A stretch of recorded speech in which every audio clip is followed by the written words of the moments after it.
नमस्कार। Avon TV के इस खास कार्यक्रम हर डॉक्टर में आपका स्वागत है। इस बार हमारे पास बहुत खास मेहमान और बहुत सारे मसले हैं खास बातचीत के लिए। Doctor Achal Gulati, Mahatma Gandhi medical university of sciences, medical sciences and technology, Jaipur के वाइस चांसलर और प्रेसिडेंट डॉक्टर अचल गुलाटी हमारे साथ मौजूद है। डॉक्टर साहब, आपका स्वागत है। नमस्कार। डॉक्टर अचल गुलाटी वैसे तो ENT, ear, nose and throat, कान, नाक और गले के एक्सपर्ट हैं, लेकिन चूंकि डॉक्टर गुलाटी मेडिकल फील्ड की एक बहुत बड़ी हस्ती है, नेशनल मेडिकल कमीशन जो भारत का सरकार का होता है, जो पूरे देश के मेडिकल कॉलेजों पर निगरानी रखता है, उनके संचालन को देखता है, उसके चेयरपर्सन रह चुके हैं, प्रेसिडेंट रह चुके हैं। और भारत सरकार की जो मेडिकल सर्विसेज हैं पूरे ऑल इंडिया में, उस मेडिकल सर्विसेज के एडिशनल डायरेक्टर जनरल रह चुके हैं। बहुत सारे पद मौलाना आजाद कॉलेज में प्रोफेसर एमेरिटस रह चुके हैं, GB Pant medical college Delhi में डायरेक्टर प्रिंसिपल रह चुके हैं, बहुत सारी। लेकिन जो आज हमने खास विषय चुना है, बात तो शुरू करना चाहते थे हम कि देश की मेडिकल हेल्थ सर्विसेज कैसी हैं, आपने पूरे ऊपर बैठकर देखा है सब, लेकिन अचानक बात चल पड़ी कुछ और, तो एक नया विषय हम आज शुरू कर रहे हैं। नई जानकारियां। कभी कभी नीरज ने कहा था, वक्त को जिसने नहीं समझा उसे मिटना पड़ा है, बच गया तलवार से तो फूल से कटना पड़ा है। तो हर रोज बदलती दुनिया में सभ्यता और संस्कृति पत्थरों के युग से चांद तक, मंगल ग्रह तक पहुंच चुकी है। भारत की मानव सभ्यता की बहुत सारी उपलब्धियां हम गिना सकते हैं, लेकिन हर रोज बदलती दुनिया में मेडिकल साइंस भी और कंप्लीट साइंस भी उसी रफ्तार से बदल रहा है। सिर्फ एक्सेलरेशन नहीं है, बल्कि रेट ऑफ एक्सेलरेशन चेंज हो रही है। और इसलिए जो कल, आज जो पीछे रह गया है सामने है, कल पुरानी बात थी, लेकिन आज जो रिलेवेंट है वो कल अप्रासंगिक हो जाता है। और आने वाले कल में, अभी डॉक्टर साहब बता रहे थे इस बात को, कि जिसको हम एडवांस स्टडीज कह के पढ़ते थे, उसको हिस्ट्री ऑफ मेडिकल साइंस कह के पढ़ा रहे हैं। तो रोज दुनिया बदल रही है, रोज टेक्नोलॉजी बदल रही है, रोज मेडिकल साइंसेज में नए इनोवेशन हो रहे हैं, टोटल लाइफ में नए इनोवेशन हो रहे हैं। इस तेजी से बदलती हुई दुनिया में किस तरह मरीज के इलाज की तकनीक, सोच, उसकी फिलॉसफी, उसकी भी एक फिलॉसफी होती है इलाज की भी, वो सब ड्रास्टिक चेंज आ गया है और मरीज की सोच में भी चेंज आ गया है। तो डॉक्टर गुलाटी से आज हम बात करेंगे इस बदलती हुई मेडिकल साइंस की दुनिया के बारे में। नमस्कार डॉक्टर साहब, आपका बहुत स्वागत। और इस बात से कि एक बार किसी ने बचपन में पढ़ा था, प्लेग हुआ था, प्लेग महामारी थी और चूहों से फैल गई थी और दुनिया में हजारों लाखों लोग मर गए थे। फिर चेचक आई, फिर टीबी आई, और लोग ऐसे डरते बचपन में, हम चेचक का टीका लगाओ, टीबी का टीका लगाओ, सब इरेलेवेंट हो गया, कोई नाम नहीं ले रहा आज। और उसके बाद कोरोना आई, और अब कोरोना को भूल रहे हैं लोग। तो बीमारियां, महामारियां आती हैं, कैंसर आया, एड्स आया, डरे लोग, कोई ना कोई रास्ता निकाला मानव सभ्यता ने, मानव संस्कृति ने, आपके वैज्ञानिकों ने। रोज बदली दुनिया। अब हमें इस बदलती दुनिया में आज प्रेजेंट सिनेरियो क्या है, क्योंकि हर आदमी कह रहा है रोबोट से इलाज हो रहा है, आर्टिफिशियल इंटेलिजेंस काम आ रही है, क्लोन बन रहा है और जेनेटिक थेरेपी हो रही है। तो इन सब की बदलती दुनिया में आप क्या देखते हैं कि मेडिकल साइंसेज के इस बदलाव से बेसिक फिलॉसफी ऑफ इलाज की बेसिक आधारभूत जो एक दर्शन होता है डॉक्टर के दिमाग में, उसमें क्या चेंज आया, तौर तरीकों में क्या चेंज आया, मरीज की सोच में क्या चेंज आया, मरीज के व्यवहार में क्या चेंज आया, और उसके अकॉर्डिंगली आने वाला कल कैसा होगा हमारा। नमस्कार जी, सभी श्रोताओं को नमस्कार। अच्छा लगा यहाँ आके, और जो आपने विषय चुना है वो विषय एक बहुत ही सिग्निफिकेंट विषय है आज के ज़माने में। जैसा कि मैंने कहा, वक्त किसी के लिए नहीं रुकता, और जो इंसान वक्त के साथ नहीं बदला, वक्त उसको बदल देगा। अभी अनिल जी ने कहा कि जब मैं पढ़ रहा था, जब मैं 1982 में PGI चंडीगढ़ में पढ़ रहा था, तो एक पेपर होता था, पेपर 4, जिसमें रीसेंट एडवांसेस इन मेडिसिन पढ़ाया जाता था। इतने सालों में वो रिसेंट एडवांसेस आज हिस्ट्री ऑफ मेडिसिन बन गया, लेकिन वो तब की बात है। आज की बात जो मैं आज पढ़ूंगा वो पहले 40 साल में हिस्ट्री होता था, वो आज 10 साल में हिस्ट्री होगा, और हो सकता है आने वाले समय में वो बहुत जल्दी हिस्ट्री बन जाए। तो इस नजरिए से अगर हम देखें तो हमारी मेडिकल साइंस में एक बहुत बड़ा बदलाव आया है, जहां एक हुनर तो है, लेकिन हुनर के साथ साथ मुझे साइंस ने जो मदद दी है मेरे को आगे बढ़ने में, वो एक बहुत ही सराहनीय मदद है। साथ साथ मेरी नॉलेज बढ़ी है, लेकिन मरीजों की नॉलेज भी बढ़ी है। आज मरीज वो नहीं है कि जिसको मैं जो कह दूं वो मान जाएगा। जिसको जो मैं कहता हूं वो घर जाकर के पहले देखेगा कि मैंने ठीक बोला है, या वो आने से पहले ही प्रिपेयर होकर के आएगा कि जो मैं पूछने जा रहा हूं कि डॉक्टर मुझको सच बता रहा है कि नहीं बता रहा है। इंटरनेट पे तैयार होके आते हैं, बिल्कुल इंटरनेट पे तैयार होके आते हैं बिल्कुल, कि इंटरनेट में मेरी बीमारी क्या और इसका इलाज क्या, दुनिया में बेस्ट डॉक्टर कौन सा, बेस्ट इलाज क्या, कहीं डिस्कस करके आते हैं पहले से। लेकिन देखो, इंटरनेट बहुत बड़ी चीज है, बहुत बड़ी दुनिया है, एक बहुत बड़ा यूनिवर्स है, और उस यूनिवर्स के अंदर क्या ठीक है क्या गलत है, ये एक बहुत ही डिबेटेबल इशू है। इंटरनेट में इतनी सारी इंफॉर्मेशन है, लेकिन करेक्ट इंफॉर्मेशन क्या है, इनकरेक्ट इंफॉर्मेशन क्या है, क्या फिल्टर करना है क्या नहीं फिल्टर करना है, ये सारी जो चीजें हैं ये मुझे बहुत सोचनी पड़ती हैं। सब कुछ सत्य नहीं है इंटरनेट के ऊपर, बहुत कुछ देखा देखी है, सुना सुनी है, लेकिन मेडिकल साइंस देखा देखी पे विश्वास नहीं करती। उसको एक एविडेंस बेस्ड मेडिसिन चाहिए, और एविडेंस बेस्ड मेडिसिन के लिए हमारी जो पढ़ाई लिखाई, रिसर्च, एडवांसेस, ये सारे काम आते हैं, और यहां पे जो है वो डॉक्टर का हुनर काम आता है। सिर्फ इंटरनेट से काम नहीं होता। अगर इंटरनेट से काम होना होता तो आज सारे मेडिकल कॉलेज बंद हो जाएं, नर्सिंग कॉलेज बंद हो जाएं, इंजीनियरिंग कॉलेज बंद हो जाएं, कोई लिमिट नहीं है। लेकिन हां, इंटरनेट ने एक जागरूकता लोगों में पैदा की है कि मैं किसी को गलत राय नहीं दे सकता हूं, चाहे इंटरनेट पे गलत हो या ठीक हो, वो वक्त के साथ साथ वो भी इंप्रूव हो जाएगा कि मेरे को इंटरनेट के ऊपर ठीक चीजें मिलने लगे। डॉक्टर साहब, ये जो मैं शुरू करता हूं कि बोन मेरो ट्रांसप्लांटेशन, जिसमें हीमोफीलिया से लेकर के और ब्लड कैंसर तक के इलाज होते हैं, ऐसे ही जीन थेरेपी शुरू हुई, और ये भी स्टेम सेल का इलाज, स्टेम सेल का इस्तेमाल करेंगे, उसके बैंक बन गए बड़े बड़े, बच्चे के पैदा होते इसकी नाभि निकाल करके, इसका कोई उपयोग हो रहा है स्टेम सेल का? जी बिल्कुल।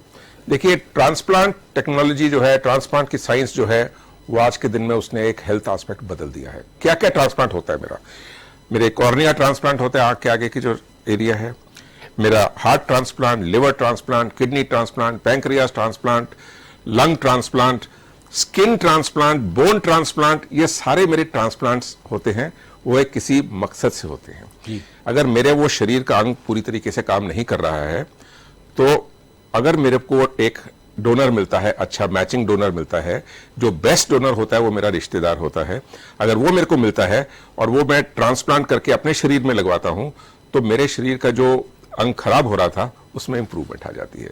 लेकिन मेरे शरीर के अंदर एक इम्यून सिस्टम होता है जो मेरी चीजों को एक्सेप्ट करता है, दूसरों की चीजों को एक्सेप्ट नहीं करता। तो इस चीज के लिए जब ट्रांसप्लांट होता है तो एक ट्रांसप्लांट रिजेक्शन भी हो जाता है। ये नहीं कि हर ट्रांसप्लांट काम करेगा, ट्रांसप्लांट कई रिजेक्ट भी हो जाते हैं, और जब रिजेक्ट होते हैं तो उसके लिए भी हमारे पास निदान है। उसके लिए हम इम्यूनोसप्रेसेंट दे सकते हैं, दवाइयां देते हैं। तो ये सारी जो चीजें हैं ये ट्रांसप्लांट में आते हैं। इसी आपने बोन मैरो ट्रांसप्लांट की बात करी, बोन मैरो ट्रांसप्लांट, हमारे पास ल्यूकीमियाज आते हैं, हमारे पास थैलेसीमियाज आते हैं, ये सारे जो हैं कई चीजें हैं जो बोन मैरो ट्रांसप्लांट से निदान होते हैं। क्योंकि बोन मैरो क्या है? बोन मैरो मेरे एक शरीर का हिस्सा है जो कि एक ब्लड सेल्स बना रहा है, और वो अलग अलग एरियाज में जाते हैं, अलग अलग रूप लेकर के। तो वहां से अगर वो खराब बन रहा है तो सारे शरीर में वही खराबी फैलती है। तो जब मैं बोन मैरो ट्रांसप्लांट करके अपना एक सिबलिंग का, जिसका मेरी पूरी मैचिंग है, डीएनए मैचिंग है, एचएलए मैचिंग है, ब्लड ग्रुप मैचिंग है, जब मैं वो डालता हूं उसके अंदर, तो मेरी बोन मैरो में से जो खराब सेल्स निकल रहे थे वो ठीक निकलने लगते हैं। तो जो मेरी को बीमारी है प्राइमरी, वो बीमारी मेरी चेंज होकर के स्वस्थ तरीके से बाहर में निकल आता हूं मैं। क्योंकि जो बोन मैरो जो खराब हो गई थी, उस बोन मैरो को ठीक नहीं कर सकते, वो तो रिप्लेस किया मैंने उसको। तो मेरे सेल्स हैं वो मैंने अच्छे वाले डाले, और वो सेल जब अच्छे क्रिएट करते हैं तो खराब वाले अपने आप पीछे रह जाते हैं। अगर मैं मोटी मोटी बात में इस तरीके से बिल्कुल ऐसे आम आदमी ऐसे समझ सकता है। जी, इसके बाद ये जो स्टेम सेल जो अपन सेव करके रख रहे हैं, क्या इसका उपयोग हो रहा है? जी बिल्कुल। देखिए, स्टेम सेल क्या है?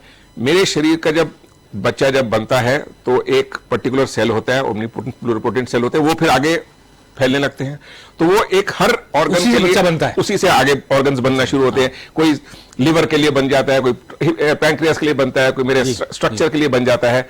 तो ये जो स्टेम सेल्स हैं, ये जैसे मैं उनको बोल्ड करता हूं, ये वैसे रूप ले लेते हैं। तो जो स्टेम सेल हैं, जब मैं बच्चा पैदा होता है उस समय मैं उसके जो पैदाइशी जो खून होता है उससे निकाल सकता हूं, या बोन में कई स्टेम सेल्स में उसको जनरेट कर सकता हूं, और उससे जो टिश्यू जनरेशन है वो स्टेम सेल से मैं नए टिश्यूज जनरेट कर सकता हूं।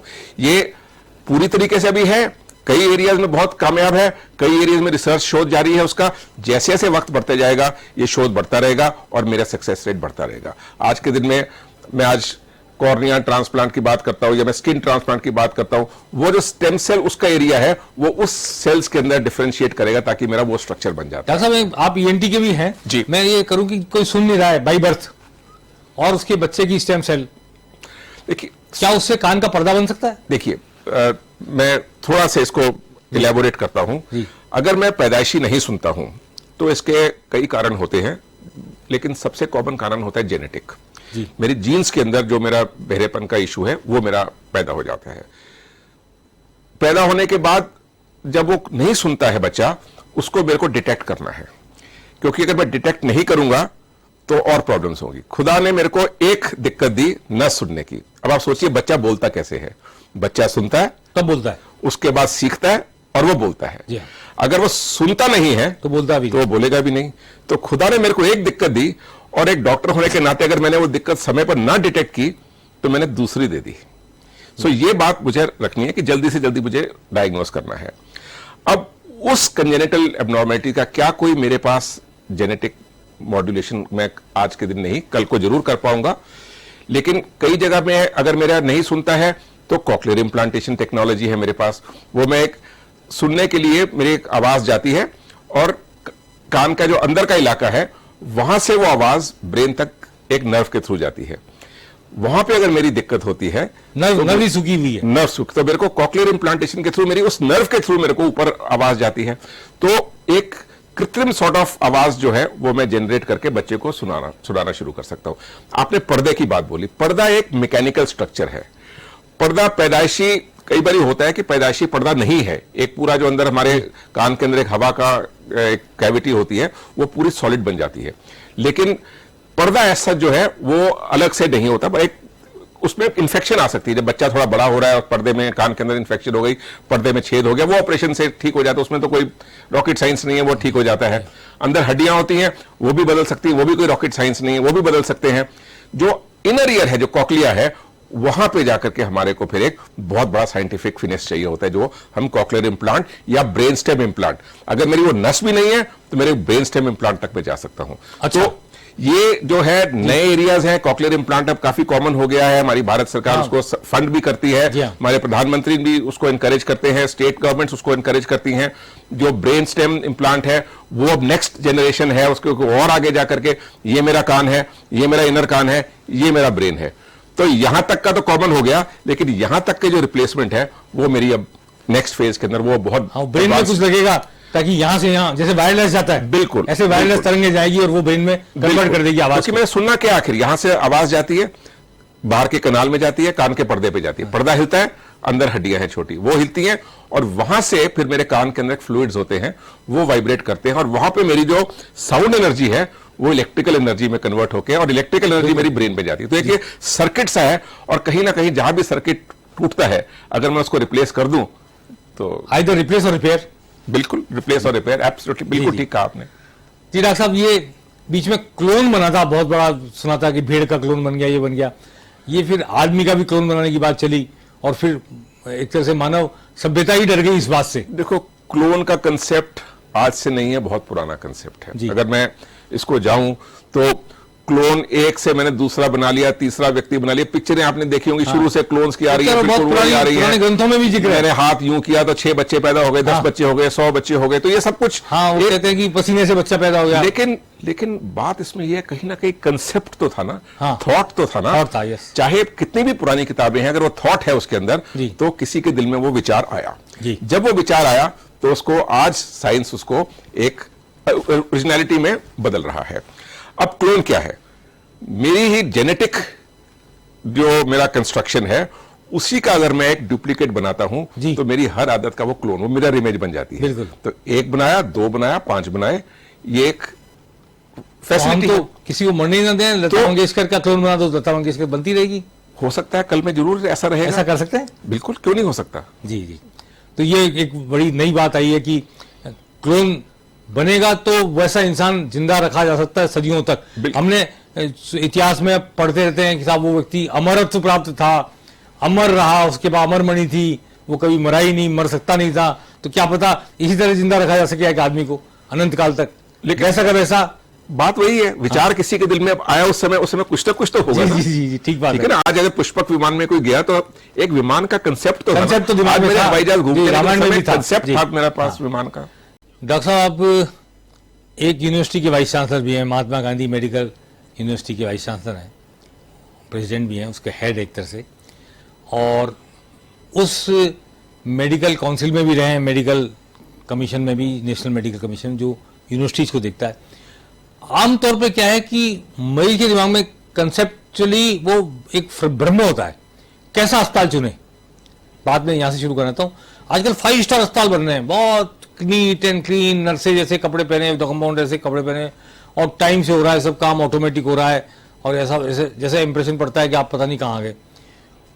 अस्पताल चुनते समय आदमी को कई तरह के भ्रम हो जाते हैं और कई तरह के इल्यूजन में जीता है आदमी की, ऐसा अस्पताल चुनो, वैसा अस्पताल चुनो। सुविधाओं को देखूं, कई बार क्या होता है कि मरीज के साथ जो अटेंडेंट होता है ना, वो अपनी सुविधा देखते हैं कि यार, या मैं आसानी से ऊपर तक जा सकता हूं, अंदर तक जा सकता हूं वार्ड्स में, या मेरी चल रही है, यहाँ सुनी जा रही है बात, तो वो उसमें मरीज के हित भी नहीं देखता। कई बार जो अटेंडेंट होते हैं, जो भर्ती कराने के लिए आते हैं, वही सुविधा देख लेते हैं अपनी। तो अस्पताल चुनते समय किन बातों को ध्यान रखना है, पहले इस पर चर्चा कर लेते हैं। देखिए, मैं एक उदाहरण से शुरू करूंगा। एक शब्द होता है हाउस, एक शब्द होता है होम। जी। हाउस और होम में क्या फर्क है? हाउस एक बिल्डिंग है, मैं जितना मर्जी सुंदर हाउस बना लूं, कुछ नहीं, पैसा लगा दिया, हाउस बन गया। होम होता है जहां पे एक खानदान मिलजुल कर रहता है, जहां पे सारी सुविधाएं उपलब्ध है, जहां पे आपस में प्रेम, बंधन, प्यार सब कुछ बना हुआ है। यही एक अस्पताल का है। अस्पताल एक बिल्डिंग है, उस अस्पताल को कैसे चलाना है, कैसे रहना है, कौन उस अस्पताल में रहते हैं, वो उसको एक अच्छा अस्पताल बनाते हैं। तो इस बात को अगर आप लेकर के चलें, मेरा अस्पताल एक ऐसा होना चाहिए जहां पे मैं एक मरीज नहीं, एक व्यक्ति, एक इंसान के रूप में देखा जाऊं। जी। अगर मैं सिर्फ एक मरीज बनकर रहूं और एक मशीन बनकर रहूं और एक क्लाइंट की एज ए क्लाइंट बनकर रहूं, तो वो अस्पताल अच्छा नहीं है। लेकिन यहां पे एक पर्सनल इशू आ जाता है, जहां पे वहां पे वो मेरा एक अस्पताल, जीवित इंसान सामने। बिल्कुल। और मैं वहां पे किसी एक बीमारी डायग्नोसिस के साथ नहीं आया, मैं एक सिम्टम के साथ आया हूं। जी। उस अस्पताल में उस सिम्टम को हैंडल करने के लिए क्या इतने सारे डिपार्टमेंट्स हैं जो कि उसको हैंडल कर सकें? उसमें इतने सारे विशेषज्ञ हैं जो उसको एक होकर के देख सके? अगर मैंने सिर्फ एक ईएनटी का अस्पताल बनाया और मेरे को उधर कार्डियक प्रॉब्लम हो गई, तो फिर क्या होगा? तो इसीलिए एक अस्पताल ऐसा होना चाहिए जहां पे मल्टी स्पेशलिटी, सुपर स्पेशलिटी। आज अगर मैं महात्मा गांधी अस्पताल को देखता हूं, तो वहां पे हर डिपार्टमेंट है, basic departments, broad speciality department, super speciality departments, super speciality departments. आज अगर वहां पे किडनी ट्रांसप्लांट्स हो रहे हैं, या लिवर ट्रांसप्लांट हो रहे हैं, या बोन मैरो ट्रांसप्लांट हो रहे हैं, हार्ट ट्रांसप्लांट हो रहे हैं, ये सब चीजें एक मैकेनिकल चीज है। लेकिन उसके बाद उसके रिजल्ट्स क्या हैं, कितनी केयर होती है मरीज की, ये उस पर निर्भर करता है कि मेरे अस्पताल मेरे को कितना सपोर्ट कर सकता है। तो अगर कार्डियोलॉजी का मरीज है, तो साथ में किडनी वाला, लिवर वाला, ईएनटी वाला, फिजिशियन, गाइनी, सब डिपार्टमेंट इक्विपमेंट भी होना चाहिए, इक्विपमेंट होना चाहिए। एडवांसमेंट। और खाली इक्विपमेंट नहीं, इक्विपमेंट को चलाने वाला और इक्विपमेंट को जानने वाला, ये बहुत जरूरी है। तो जब ये पूरा सब कुछ होता है, तो उस तरह का अस्पताल चाहिए। देखो, हर इंसान कहता है वो अस्पताल बहुत अच्छा है, कमरा इतना सुंदर था, एसी था, टीवी लगा था, सोफे थे। मरीज को तो बिस्तरा चाहिए, मरीज को अच्छा डॉक्टर चाहिए, मरीज को अच्छी नर्स चाहिए, मरीज को अच्छी ट्रीटमेंट चाहिए। वो बिस्तरे पे लेटा हुआ हो सकता है, वो बेहोश हो, होश हो, जो भी है, वो बीमार है, उसको एक बिस्तरा चाहिए। टीवी किसको चाहिए ज्यादा? या तो जब मरीज ठीक हो रहा है, या उसके रिश्तेदारों को सोफे चाहिए, उसके रिश्तेदारों को मिलने के लिए चाहिए, टेलीफोन चाहिए, फलानी चीज चाहिए। तो वो एक 5 स्टार फैसिलिटी बनती है। लेकिन मेरे को एक अस्पताल मेरे ट्रीटमेंट के लिए, निदान के लिए चाहिए, और वहां पे मेरे को एक मल्टी स्पेशलिटी, मेरे घर जैसी एक जो हो प्यार आपस में, तो डॉक्टर और मरीज का वो रिश्ता होना चाहिए जो घर में आपस में होता है। डॉक्टर साहब, एक मेरे मन में सवाल इसलिए है कि बचपन से हम देखते थे कि हम जब किसी डॉक्टर को के सामने क्यूरियस हो जाते थे, कोई जिज्ञासा व्यक्त करते थे, तो एक जमाना था डॉक्टर कहते थे यार चुप रहो, डॉक्टर हम है कि तुम। अब वो बात देखने में नहीं आ रही, अब डॉक्टर समझाते हैं। मैंने बड़े बड़े एम्स में भी मैंने किसी का इलाज कराया कभी, तो डॉक्टर समझाते हैं कि नहीं ये बोन मेरो में ये हो गया, इसलिए आप ए प्लास्टिक एनीमिया हो गया, इसलिए ये करना पड़ेगा, इसलिए वो। तो ये एक मरीज के और डॉक्टर के रिलेशनशिप में एक क्वालिटेटिव चेंज मैं देख रहा हूं। देखो, जो आप बात कर रहे हो पहले बचपन में, उस समय एक फैमिली फिजिशियन का रोल होता था। एक फैमिली फिजिशियन था जो आपके पूरे खानदान को ट्रीट करता था, और वो फैमिली फिजिशियन का काम था उस फैमिली के बारे में पूरा जानना, उसके क्या घर में कौन कौन है, क्या क्या दिक्कतें हैं, उन सबको लेकर के वो साथ आगे चलता था। लेकिन आज वो फैमिली फिजिशियन का कंसेप्ट बहुत कम हो गया है। अब जरूर सरकार ने एक फैमिली मेडिसिन करके एक और कोर्स खोले हैं जहां पे इसको फिर से एनकरेजमेंट किया जा रहा है, या हमने एक रूरल डेवलपमेंट प्रोग्राम उसके अंदर गए हैं कि मरीज हमारे गांव में जाकर के डायरेक्टली स्टूडेंट्स हमारे वहां पे पढ़ें। तो फैमिली डेवलपमेंट प्रोग्राम हो गया, फैमिली केयर प्रोग्राम हो गया, सारे जो प्रोग्राम है उसको एनकरेज करते हैं। लेकिन अब हम अगर आगे आते हैं, मरीज किस डॉक्टर को अच्छा समझता है? खाली वो नहीं कि जो अच्छा ट्रीटमेंट करते हैं, वो उसको समझता है जो उसको अच्छी ट्रीटमेंट दे और उसके साथ उसको पूरा समझाए कि उसको क्या बीमारी है, उसको एक्सप्लेन करे कि तुम यहां पे आए हो, तुम्हारा क्या इलाज है, क्या बीमारी है, कैसे हुई और क्या तुम्हारा प्रोग्नोसिस है। और सबसे जरूरी बात यह है कि ये ऑप्शंस तुम्हारे पास हैं, ये नहीं कि जो मैंने कह दिया सो कह दिया। बात ये होनी चाहिए कि ये सारी ऑप्शंस हैं, इनमें से ये बेस्ट है, अगर तुम्हें न लगे तो ये सारा, ये एक बुफे सिस्टम होना चाहिए। जैसे हम बुफे में जाते हैं, टेबल पे अलग अलग चीजें लगी, जो मुझे पसंद है मैं वो ले लूं, और यहां पे वो एक अच्छा डॉक्टर होता है जो कि पूरी एक्सप्लेनेशन करता है। जी डॉक्टर साहब, अब वापस पुराने विषय पे लौटते हैं जिस पे पहले बात कर रहे थे कि ये जो रोबोटिक सर्जरी शुरू हुई है, लेसर किडनी सर्जरी। अब पहले तो ऑपरेशन होता, पत्थर निकलता था अंदर से, अब ये बाहर से ही अपन लेजर किडनी से पत्थर तोड़ देते हैं, निकल जाता है। ये इसके कोई खतरे हैं और इसके क्या रिजल्ट्स हैं और क्या भविष्य इसका? देखो, मैं सबसे पहले एक बात बोलूंगा, कोई भी सर्जरी है एक प्रोसीजर है। इंस्ट्रूमेंट कर रहा है, लोग कहते हैं उस इंस्ट्रूमेंट से कॉम्प्लिकेशन हुई, लेजर से कॉम्प्लिकेशन हुई। ना, इंस्ट्रूमेंट से कभी कॉम्प्लिकेशन नहीं होती। हर इंस्ट्रूमेंट, हर मशीन के पीछे एक हाथ होता है जी। वो हाथ को अगर इंस्ट्रूमेंट चलाना आता है तो कॉम्प्लिकेशन नहीं। हाथ के पीछे एक दिमाग भी होता है उसके, तो हर इक्विपमेंट और इंस्ट्रूमेंट के पीछे हाथ है। जब तक उस हाथ को नहीं मालूम क्या करना है, अगर उसको नहीं मालूम तो इंस्ट्रूमेंट कॉम्प्लिकेशन करेगा। इसको कह के अगर मैं आगे बढ़ूं तो जो कई इलाके हैं मेरे शरीर में जहां पे मेरा डायरेक्ट इंस्ट्रूमेंट नहीं पहुंच सकता, छुपे इलाके हैं, अब उसको सहूलियत करने के लिए रोबोट आ गए। जो रोबोटिक सर्जरी है वो मेरे कई इनएक्सेसिबल एरियाज में जा सकता हूं मैं उनसे, लेकिन चलाने वाला फिर भी मेरा हाथ है जी। रोबोटिक सर्जरी से मैं दूर से भी सर्जरी करवा सकता हूं, क्योंकि कंसोल मेरा दूर है, हो सकता है दूसरे शहर से भी मैं करवा सकूं कल को जी। तो वो जो रोबोटिक कंट्रोल है उससे मैं आगे सर्जरी कर सकता हूं। रोबोटिक कंट्रोल मतलब रोबोट तो as if you are there, as if I am there. और रोबोट को हाथ चलता है, लेकिन हाथ को तो मैं चला रहा हूं ना। हाँ, जी, चाहे मैं नी रिप्लेसमेंट कर रहा हूं, चाहे मैं हार्ट में कोई रिप्लेसमेंट कर रहा हूं, वॉल रिप्लेसमेंट कर रहा हूं, और कोई कॉम्प्लिकेटेड कैंसर सर्जरी कर रहा हूं या मुंह के अंदर सर्जरी कर रहा हूं, कंट्रोल मेरे पास है। वो कंट्रोल मैं कैसे करूं, बात फिर वही आती है कठपुतली वाली। जी जी। कठपुतली का नाच कितना सुंदर है वो कठपुतली वाले पे डिपेंड करता है, कठपुतली पे नहीं। कठपुतली सिर्फ एक कठपुतली है, उसको नचाने वाला वो उंगली वाला है। अब इसके बाद एक आर्टिफिशियल इंटेलिजेंस की बात चल पड़ी है जी, और जगह जगह हमारे तो टीवी चैनल पर भी आर्टिफिशियल इंटेलिजेंस से न्यूज पढ़ी जा रही है। अब ऐसी स्थिति आ गई है, तो ये कितनी तो मददगार है आर्टिफिशियल इंटेलिजेंस मेडिकल साइंस में, इलाज में मरीजों के किन किन क्षेत्रों में मददगार है, और क्या इसके कोई दुष्परिणाम भी हो सकते हैं आगे चलकर, न सिर्फ मेडिकल साइंस के लिए बल्कि मानव सभ्यता और संस्कृति के लिए भी? क्योंकि आप एक विजनरी व्यक्ति हैं, तो ब्रॉड पर्सपेक्टिव में आपसे पूछना चाहता हूं कि इलाज में और मेडिकल साइंसेज में तो इनका उपयोग है, तो उसका कोई साइड इफेक्ट भी हो सकता है, लेकिन सोसाइटी के लिए भी कुछ एआई का क्या भविष्य? सबसे पहले हम इसके नाम को एनालाइज करते हैं। आर्टिफिशियल इंटेलिजेंस, आर्टिफिशियल कृत्रिम इंटेलिजेंस। अल्टीमेटली कोई भी मैं प्रोग्राम बनाता हूं, उसको बनाने के लिए, जब प्रोग्राम करने के लिए मेरे को इनपुट्स चाहिए।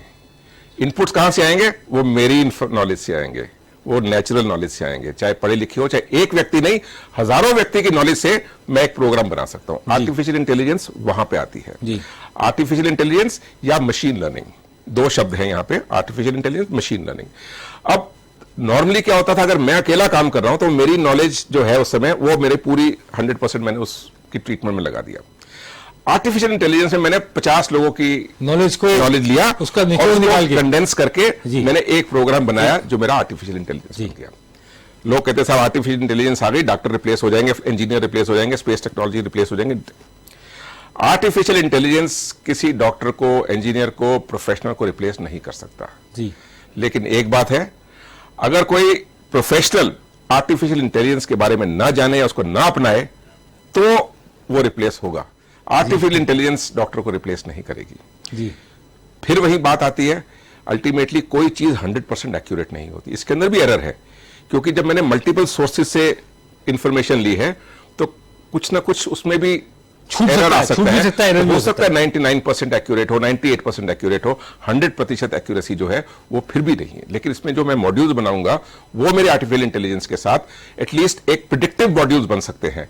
जो मेरा एक पहले होता था कि स्टैटिस्टिकल मैंने आपको दे दिया कि साहब ये कैंसर है, इसमें 80% लोग 5 साल जिएंगे, 60% लोग 3 साल जिएंगे, 5% लोग 1 साल जिएंगे, तो वो मैं स्टैटिस्टिकली जाता था। अब क्या हो गया, मैंने हजारों लाखों डेटा को कलेक्ट करके मैंने उसमें लॉ ऑफ प्रोबेबिलिटी करके एक मैंने आर्टिफिशियल इंटेलिजेंस से एक एल्गोरिदम क्रिएट किया। अब एल्गोरिदम एक शब्द है, सो 3 शब्द हो गए हमारे पास, artificial intelligence, machine learning, algorithm.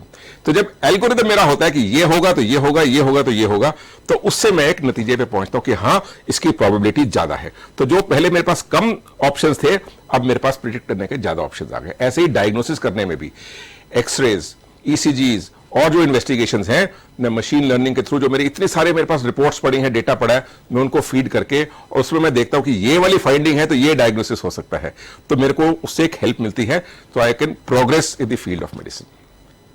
तो डॉक्टर साहब, दुनिया तो बहुत तेजी से आगे बढ़ रही है, हो सकता है जो बातें हम आज कर रहे हूँ कल ये भी इतिहास का विषय हो जाए, और हम रहे ना रहें, लेकिन जो दुनिया है वो आगे बढ़ती चली जाएगी, और पता नहीं आने वाली पीढ़ियां कैसा समाज देखेंगी, कैसी स्वस्थ जिंदगी जिएंगी, कौन सी बीमारियां देखेंगी और कौन से इलाज देखेंगे, हम नहीं प्रिडिक्ट कर सकते। लेकिन आज के हालात में जो कुछ अद्यतनतम है, जो कुछ आधुनिकतम है, उसकी बात आज हमने की, अपने दर्शकों तक पहुंचाने की कोशिश की कि उनके पास भी अगर कोई जिज्ञासा है, कोई सवाल है मन में, जो केवल पढ़ते हैं, सुनते हैं, टीवी पर, अखबार में पढ़ते हैं, उनके मन में भी कोई संख्या कोई आती है, किस तरह की कोई जिज्ञासा आती है, तो शंका को, जिज्ञासा को कुछ हद तक समाधान करने की हमने आज कोशिश की है। दुनिया ऐसे ही आगे बढ़ती रहेगी, रोज नित नई बीमारियां, नित नए इलाज, नित नई मशीनें और एडवांसमेंट के साथ, नॉलेज की अपग्रेडेशन के साथ डॉक्टर्स अवेलेबल होंगे, विशेषज्ञ होंगे, स्पेशलिटी होगी, सुपर स्पेशलिटी होगी। हम और हमारी आने वाली पीढ़ियां उनके साथ आगे बढ़ती जाएंगी। मानव सभ्यता अनंत काल से चलती आई, अनंत काल तक चलती रहेगी। पता नहीं किस दिन हम चांद के आगे बढ़कर मंगल तक पहुंचे, किस दिन हम सूरज तक पहुंचे। अनंत संभावनाओं के इस संसार में पत्थरों के युग से हम आज यहां तक पहुंचे, आगे भी बढ़ते रहेंगे। लेकिन जो आज का सबसे नया प्रयोग है, जो आज की सबसे नई जानकारी है, उसके साथ कदम ताल करना हमारा फर्ज है, हमारे लिए जरूरी है। हमारे लिए जानना जरूरी है कि हम कहां खड़े हैं, किन परिस्थितियों में खड़े हैं, किन लोगों के साथ चल रहे हैं, समाज की क्या मूवमेंट है, क्या वैल्यूज हैं और क्या आधुनिकतम इक्विपमेंट्स हैं और नॉलेज का लेवल है। इस सबको आप जानते रहेंगे A1 टीवी के जरिए। इसी तरह हेलो डॉक्टर के प्रोग्राम में डॉक्टर अरचल गुलाटी, वाइस चांसलर महात्मा गांधी मेडिकल यूनिवर्सिटी के और प्रेसिडेंट, और बहुत बड़े दिग्गज मेडिकल साइंस के, भारत की मेडिकल साइंस के एडमिनिस्ट्रेशन के भी दिग्गज आज हमारे बीच आए। A1 टीवी के दर्शकों से मुखातिब हुए। डॉक्टर साहब, आपका बहुत बहुत शुक्रिया। बहुत अच्छा लगा यहाँ आके। आपने कहा रहे ना रहे हम, लेकिन महका करेंगे जरूर। बिल्कुल जी, ये चलती रहेगी, अनंत काल से आ रही है। आपने कहा कदम से कदम बनाने हैं, लेकिन जो व्यक्ति कदम से कदम नहीं मिलाएगा, उसको जो परेड कमांडर है वो साइड पे कर देगा। कदम से कदम मिला करके चलेंगे, तभी हम आगे बढ़ेंगे। बिल्कुल।